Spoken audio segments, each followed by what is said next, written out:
اللهم اهدنا فيمن هديت، وعافنا فيمن عافيت، وتولنا فيمن توليت، وبارك لنا فيما أعطيت، وقنا برحمتك شر ما قضيت.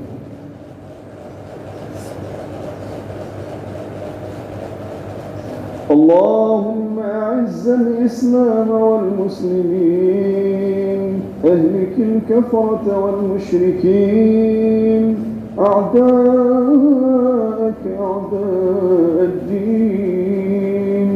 اللهم أهل الظالمين بالظالمين، واخرجنا من بينهم سالمين.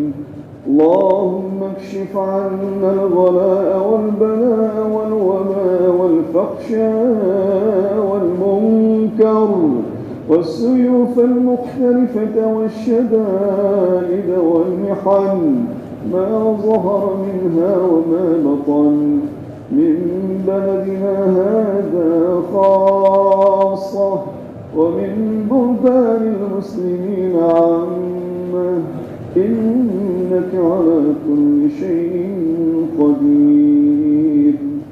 صلى الله على سيدنا محمد وعلى آله وصحبه وبارك وسلم.